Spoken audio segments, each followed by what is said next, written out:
कश्मीर की बडगाम नगरोटा सीट के नतीजे सामने आए हैं। नगरोटा सीट से बीजेपी की देवयानी राणा को जीत हासिल हुई है। तकरीबन 25,000 वोटों से देवयानी राणा जीती हैं। एनसी उम्मीदवार शमीमा बेगम तीसरे नंबर पर रही। दूसरे नंबर पर आपको बता दें कि इस सीट को लेकर नतीजे सामने आए गए हैं। 14,806 वोटों के साथ पैंथर्स पार्टी के हर्षदेव सिंह तीसरे नंबर पर रहे। जम्मू कश्मीर की नगरोटा और बडगाम दोनों सीटों पर हुए सिमरी इंतखाब का नतीजा आने वाला है। इस दौरान अहम खबर यह है कि नगरोटा से सीट पर बीजेपी देवयानी राणा को बड़ी जीत मिली है। देवयानी राणा को कुल 42,183 वोट मिले हैं और इसी के साथ वो 24,522 वोटों से जीत चुकी हैं। इस सीट पर दूसरे नंबर पर पैंथर्स पार्टी के हर्षदेव सिंह रहे। उन्हें कुल 17,661 वोट मिले। वहीं तीसरे नंबर पर एनसी उम्मीदवार शमीमा बेगम रही। उन्हें कुल 10,864 वोट मिले। बीजेपी की देवयानी राणा की जीत पर जम्मू में जश्न का माहौल है। बता दें कि पार्टी लीडरान और कारकुनान ने जमकर जीत का जश्न मनाया है। जीत का जश्न मनाते हुए पार्टी कारकुनान नजर आ रहे हैं। देवयानी राणा ने जीत हासिल की है। इसी सिलसिले में आपको बता दें कि माहौल जश्न का नजर आ रहा है, जहां तमाम कार्यकर्ता सड़कों पर उतरकर नाचते गाते नजर आ रहे हैं। बहुत सौभाग्य है कि जिस तरीके से राणा साहब को 2024 में आशीर्वाद मिला था, उसी तरह का बढ़ चढ़कर हमें आज आशीर्वाद मिला। ये नगरोटा कॉन्स्टिट्यूंसी की 49 पंचायतें हैं। मैंने पहले भी बोला है कि हर पंचायत का एक अपनी यूनिक टोपोग्राफी है, यूनिक डेमोग्राफी और यूनिक चैलेंजेस भी है। खासतौर पर जो ये फ्लड सिचुएशन अराइज हुई थी, तो एक बारी ये सारी कोड ऑफ कंडक्ट उठता है, उसके बाद वो प्रतिक्रिया सारी करेंगे और जायजा लेकर उस पर काम। जो प्यार राणा साहब ने नगरोटा को दिया, नगरोटा की जनता ने आज भरपूर उनको याद किया, भरपूर श्रद्धांजलि दी और अब कहने के लिए शब्द नहीं है कि फूल खिल चुका है। देवयानी राणा जी जीत चुकी हैं। नगरोटा वासियों को बहुत बहुत बधाई है। और सबसे ज्यादा आज अगर हम किसी को याद कर रहे हैं तो वो राणा साहब को याद कर रहे हैं। वो हमारे दिलों में हमेशा जिंदा है, जिंदा थे और जिंदा रहेंगे। वोट की ऑलमोस्ट लास्ट राउंड की उन्होंने अभी काउंटिंग लिखी नहीं थी, 25-26 हजार की लीड है और 36-37,000 वोट मिले हैं। धन्यवाद जी। आपने ये नारे नहीं देखे, ये जो हजूम वर्करों का है, तो आपने नहीं देखा। जीत तो खुशी की जीत किसको नहीं होगी, और खास करके स्वर्गीय देवेंद्र सिंह राणा जी की बेटी देवयानी राणा जी जीते और मतलब खुशी नहीं होगी। बिल्कुल बढ़ चढ़ करके आशीर्वाद दिया और मैं समझता हूँ कि अपना राणा साहब को आज सच्ची श्रद्धांजलि भी उन्होंने दी नगरोटा कॉन्स्टिट्यूंसी के लोगों ने। हमारी टक्कर थी देवयानी राणा की स्वर्गीय देवेंद्र सिंह राणा जी की लीड के साथ, ठीक है ना। और जो टक्कर है वो चल रही थी आपस में उनकी हर्षदेव सिंह की और एनसी की टक्कर वो कर रहे थे। हम सिर्फ मार्जिन देख रहे थे, हमारा वो मार्जिन हम टच कर देते हैं। जैसे ना सचिन तेंदुलकर जो इतनी सेंचुरी और 50 करके आए हैं, उनका रिकॉर्ड कोई नहीं तोड़ सकता। जे मैं भी ऑन कैमरा बोलता हूँ कि आज के बाद जो भी इलेक्शन होंगे, देवेंद्र सिंह राणा जी का वो 31,000 का जो मार्जिन है वो ना टूटेगा ना टूटने वाला है। सर दम नहीं भरा था सर, झूठ का पलिंदा थोड़ी देर रहता है। अपनी गाड़ियों में 2-4 झंडे लगा के वो शराब बेच रहे हैं, शराब दे रहे हैं। जहाँ हमारे कार्यकर्ताओं के साथ लड़ाई झगड़ा या पर्चे लगाना वो किया उन्होंने, और कुछ नहीं किया था। नगरोटा की जनता ने राणा साहब को श्रद्धांजलि दी है। साथ में नगरोटा की जनता ने एक चीज़ साबित कर दी है, जो सरकार है नेशनल कॉन्फ्रेंस की, उसको दरकिनार करके नगार के उनको बोला है कश्मीर में ही आपकी जगह है, जम्मू में आपको कोई पूछने वाला नहीं। इसी पर खास जानकारी के लिए हमारे नुमाइंदे ख्वाहिश जुड़ गए हैं। ख्वाहिश किस तरह का माहौल अब देखने को मिल रहा है? जाहिर है देवयानी राणा ने जीत हासिल कर ली है और बीजेपी ने पहले ही उनकी जीत का दावा भी कर दिया था। बिल्कुल साफ तौर पर देवयानी राणा जीत गई है। हालांकि जो जीत का मार्जिन जो उनके पिता के समय में रहा था वो तो उसको नहीं तोड़ पाई, लेकिन आप कह सकते हैं कि बड़े आराम से जीत गई वो। दूर दूर तक कोई नजर नहीं आया। Harshdev Singh 10,000 vote 17,000 something vote लेके जो है वो दूसरे नंबर पे रहे और 10,000 कुछ वोट लेकर जो है शमीम बेगम जो तीसरे नंबर पे रही हैं। तो बहुत बड़ी बात है कि एक पार्टी की सरकार है, खुद कैबिनेट मंत्री कार्यकर्ता दोनों पार्टियां एक नुमाइंदे के लिए वोट करती रही, उसके बाद भी वो पार्टी तीसरे नंबर पे आई और एक पार्टी जो पूरी तरह से खत्म हो गई थी और फिर से उसने अपना जो शुरुआत की वो पार्टी दूसरे नंबर पे रही। लेकिन जो देवयानी राणा ने जीत हासिल की है वो जीत इस समय बहुत बड़ी है। अपने घर से वो अब पॉलिटेक्निकल कॉलेज पहुंच गई है। यहाँ पर वोट की काउंटिंग की गई थी, तो अब उनको यहाँ सर्टिफिकेट दिया जाएगा जीत का, जिसके बाद वो लेकर के यहाँ से बाहर निकलेंगी और मुमकिन है वो पार्टी मुख्यालय भी जाएंगी। साफ तौर पर एक बहुत बड़ी खुशी की लहर जो है नगरोटा कॉन्स्टिट्यूंसी के लोगों में नजर आ रही है। पहले ही बम्पर वोटिंग करके 75% का जो परसेंटेज है वो पहुंचाया गया था और उसके बाद देवयानी राणा अब क्योंकि अब जीत गई है तो बहुत बड़ी खुशी की बात है। और अब बीजेपी के जो MLA है वो 29 हो जाएंगे और 2 उनमें जो युवा चेहरे जो है, चाहे वो शगुन परिहार के रूप में हो या देवयानी राणा के रूप में, वो रहने वाला है।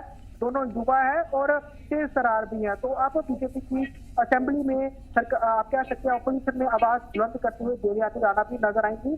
ओवरऑल यहाँ पर काफी गहमा गहमी है। सभी पॉलिटेक्निक कॉलेज के बाहर ढोल नगाड़े बज रहे हैं, नाच गा रहे हैं लोग, पटाखे चला रहे हैं, दिवाली बन रही है।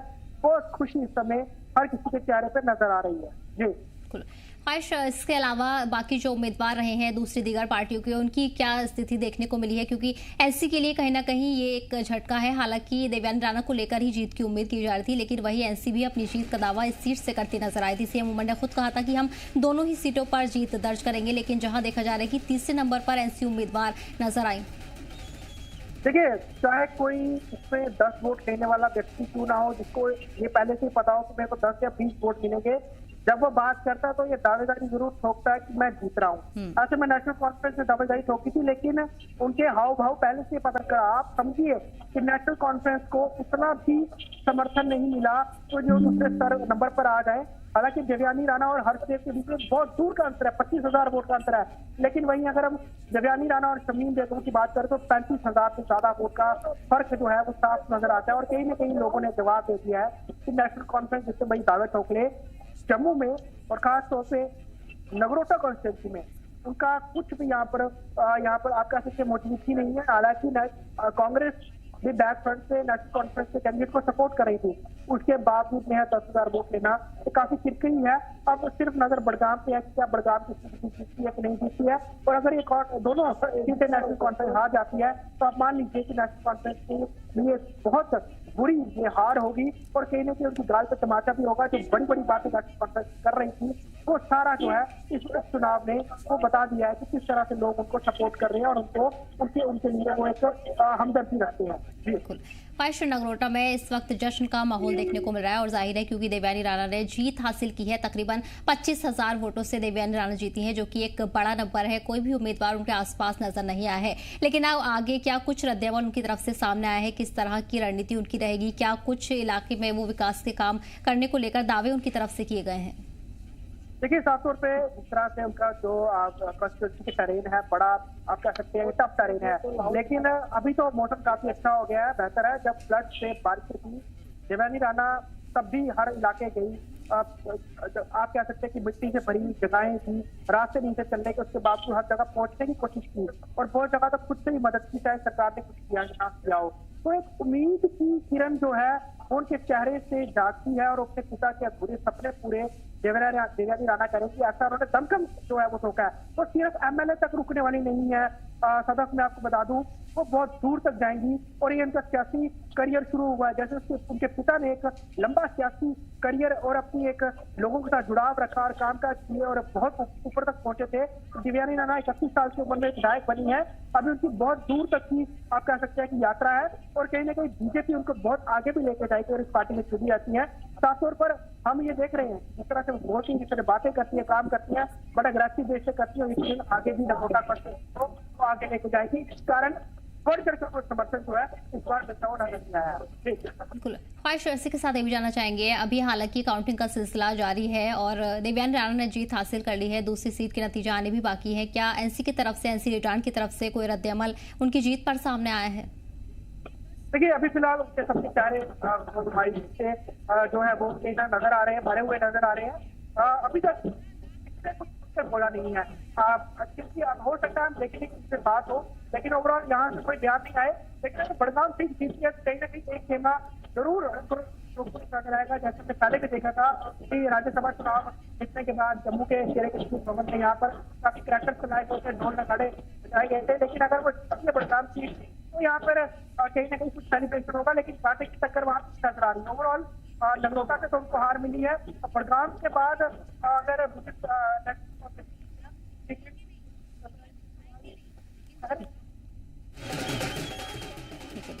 ठीक है ख्वाहिश, तमाम जानकारी के लिए बहुत बहुत शुक्रिया।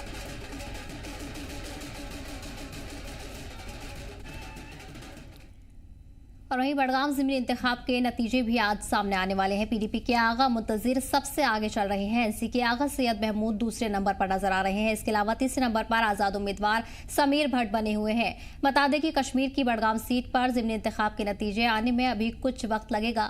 17 में से अभी कुछ राउंड की गिनती हुई है। इस दौरान पीडीपी के आगा मुंतजिर 8 वोटों के साथ सबसे आगे हैं, जबकि एनसी उम्मीदवार आगा महमूद दूसरे नंबर पर हैं और तीसरे नंबर पर आजाद उम्मीदवार मोहम्मद समीर भट्ट हैं। पीडीपी बड़गाम से जीत सकती है, इसे लेकर पीडीपी लीडरान और कारकुनान में जोश का माहौल है। वहीं कारकुनान जमकर खुशी मनाते भी नजर आ रहे हैं। आपको बता दें कि इस माहौल के बीच पीडीपी कारकुनान जश्न मनाते हुए नजर आ रहे हैं। उन्हें पूरा भरोसा है कि पीडीपी बड़गाम से जीत हासिल करेगी। तो वहीं अभी तक 17 में से अभी कुछ ही राउंड की गिनती बाकी है और इस दौरान पीडीपी के आगा मुंतजिर 8 वोटों के साथ आगे चल रहे हैं, जबकि एनसी उम्मीदवार आगा महमूद दूसरे नंबर पर बने हुए हैं। तीसरे नंबर पर आजाद उम्मीदवार मोहम्मद समीर भट्ट बने हुए हैं। इस दौरान पीडीपी बड़गाम से जीत हासिल कर सकती है और इसे लेकर पीडीपी लीडरान में जोश का माहौल देखने को मिल रहा है। वहीं कारकुनान ने अभी से जश्न और खुशी मनाना भी शुरू कर दी है।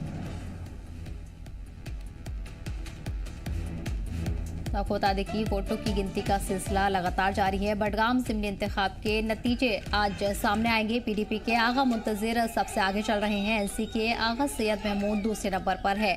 हालांकि बड़गाम से एनसी ने जीत का दावा किया था, लेकिन एनसी उम्मीदवार दूसरे नंबर पर अभी नजर आ रहे हैं। तीसरे नंबर पर आजाद उम्मीदवार समीर भट्ट को बताया जा रहा है। वहीं कश्मीर की बड़गाम सीट पर ज़िमनी इंतखाब के नतीजे आने में अभी थोड़ा और वक्त लगेगा।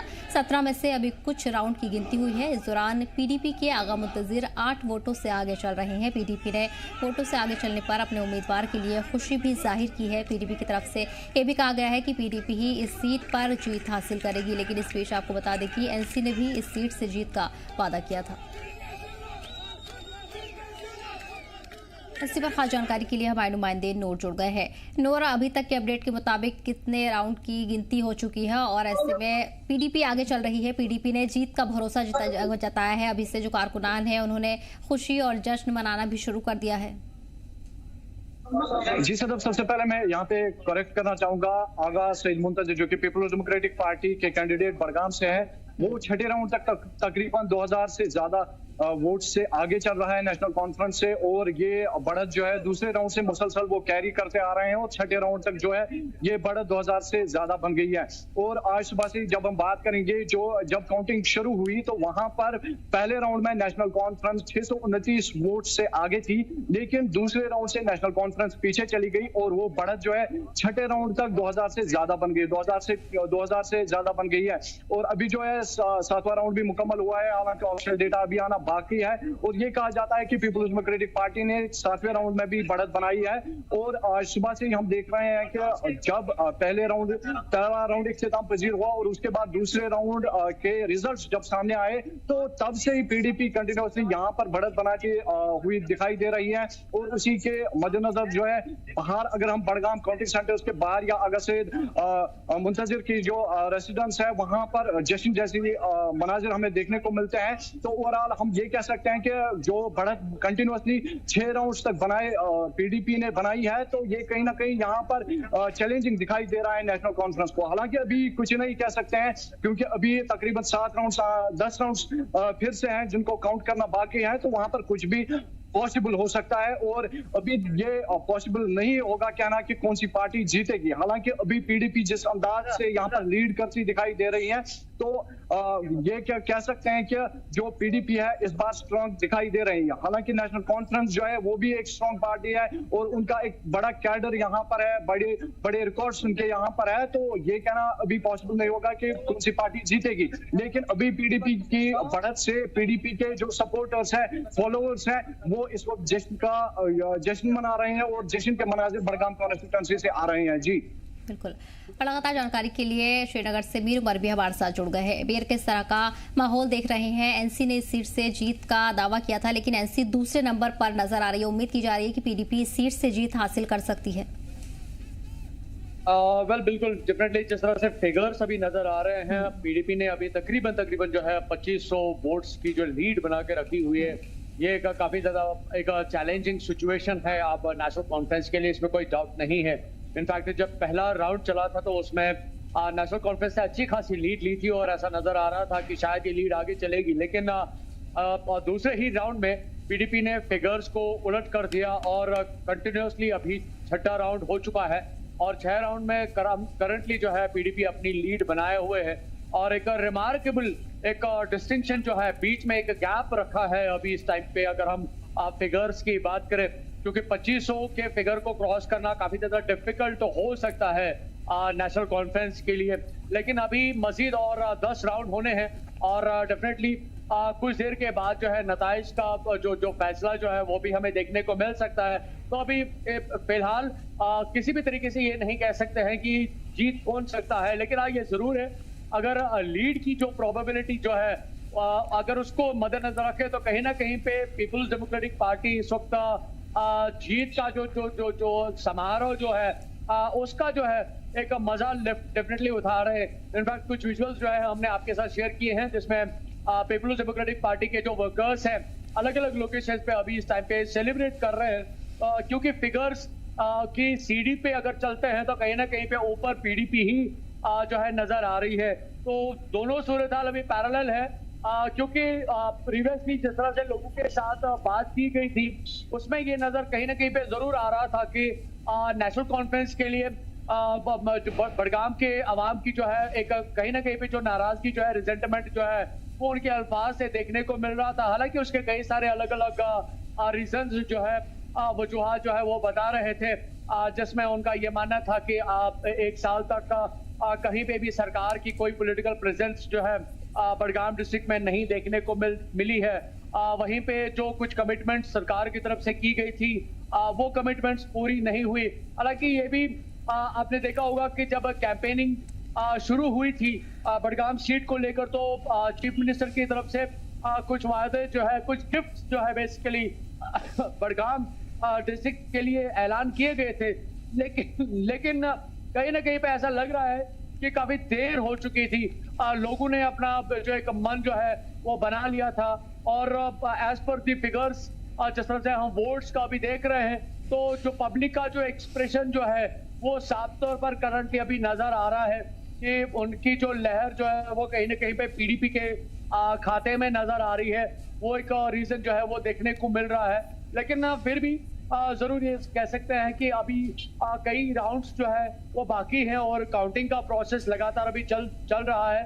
7वां राउंड अभी करंटली हो रहा है और इस 7वें राउंड के बाद देखने को मिल सकता है कि फिगर्स कहां पे पहुंचे हैं। लेकिन अभी मजीद और 10 राउंड्स होने हैं और बिल आखिर लेटर ऑन एटलीस्ट कह सकते हैं कि 2-3 घंटे के बाद जो है इन फिगर से एक अल्टीमेट रिजल्ट जो है बड़गाम सीट के हवाले से वो हमें देखने को मिल सकता है। अब एक साइड से जहां पीडीपी अभी अपने इस जोश खरोश को सेलिब्रेट कर रहे हैं, अब वर्कर्स सेलिब्रेशन कर रहे हैं, वहीं पे नेशनल कॉन्फ्रेंस भी लोगों पे अपनी जो उम्मीद जो है वो अभी बंधाए हुए हैं और आने वाले वक्त में अभी फिगर्स किस तरह से करवट बदलते हैं या इसी तरह से एक स्टैंड बाय मोड में वो आगे चलते हैं, वो कुछ देर के बाद जब ये सारे राउंड्स क्लोज आउट हो जाएंगे तो उसके बाद जो एक फाइनल रिजल्ट जो होगा वो देखने को मिलेगा और उसके बाद ही पता चलेगा कि फाइनल डिसीजन क्या लिया है लोगों ने।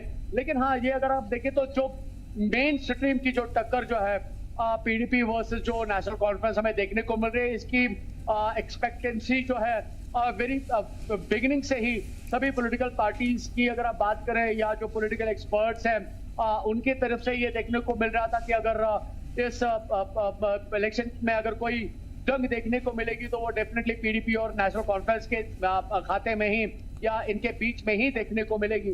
तो वही करंटली सूरत-हाल देखने को मिल रही है। इनफैक्ट 17 कैंडिडेट्स जो है जो अलग अलग पॉलिटिकल पार्टी से भी उम्मीदवार उठे थे या कई सारे ऐसे इंडिपेंडेंट कैंडिडेट्स भी बड़गाम इलेक्शन की बाइपोल इलेक्शन के लिए उन्होंने अपने जो है दावेदारी साबित करने की कोशिश की थी, लेकिन शायद उनकी प्रेजेंस जो है उस हद तक अब कहीं पे लाइमलाइट में नजर नहीं आ रही है। लेकिन लोगों की भी नजर अगर आप देखें या वर्कर्स की नजर या पॉलिटिकल पार्टीज की नजर, पॉलिटिकल एक्सपर्ट्स की भी अगर हम बात करें तो शायद इन्हीं 2 पॉलिटिकल पार्टीज पे जो है इस टाइम पे नजर गड़ाए हुए हैं कि आने वाले वक्त में यानी कि देर तक जो है बडगाम के अवाम ने क्या फैसला लिया है अपने वोट्स के जरिए, ये कुछ देर के बाद जो है इसके बारे में तफसीलात भी फराहम होगी और सूरत हाल भी बज़ाहिर हो जाएगी। जी बिल्कुल नूर, जाहिर है कि अभी के अपडेट के मुताबिक एनसी दूसरे नंबर पर है और पीडीपी अपनी जीत की उम्मीद कर रही है और माहौल भी कुछ इसी तरह का बनता नजर आ रहा है क्योंकि कारकुनान ने भी जश्न मनाना शुरू कर दिया है। लेकिन इसके अलावा अगर बात करें तो और कौन सी दीगर पार्टियां हैं जो आसपास नजर आ रही है, उनकी क्या स्थिति इस वक्त देखने को मिल रही है? आजाद उम्मीदवार की भी बात की जा रही है समीर भट्ट को लेकर। जी, अगर बात की जाए इंडिपेंडेंट कैंडिडेट्स की या जो बाकी कैंडिडेट्स हैं, वो भी कहीं ना कहीं इस रेस में दिखाई दे रहे हैं। खासतौर पर इंडिपेंडेंट कैंडिडेट समीर भट्ट जो है इस रेस में दिखाई दे रहे हैं क्योंकि उनका पहला इलेक्शन है और सहीबुग से वो ताल्लुक रखते हैं, तो वो जो है तीसरे नंबर पर इस वक्त चल रहे हैं। और कहीं ना कहीं ये बात जो है यहाँ पर दिखा रही है कि जो अब के बार जहाँ पे चेंज आई है खासतौर पर नए कैंडिडेट्स को लेकर, वो आगे आने वाले इंतखाबात में है। इसमें कोई राय नहीं है कि अब की बार वो जीते या ना जीते, उनका यहाँ से जीतना ना जीतना वो मायने नहीं रखता है। लेकिन आगे आने वाले वक्त में, आने वाले चुनाव में वो जो है अपने आप को कहां पर पाएंगे, क्योंकि इस बार अगर वो रेस में आ जाते हैं तो ये पॉसिबल है कि आगे जो इंतखाबात होंगे, जो असेंबली इंतखाबात आगे 2029 में होंगे, तो वहां पर वो कहीं ना कहीं जो है रेस में आ सकते हैं। और साथ साथ में अगर हम बताएंगे जो नजीर अहमद खान है जो अवामी इत्तेहाद पार्टी के हैं, वो भी अच्छे खासे वोट ले रहे हैं,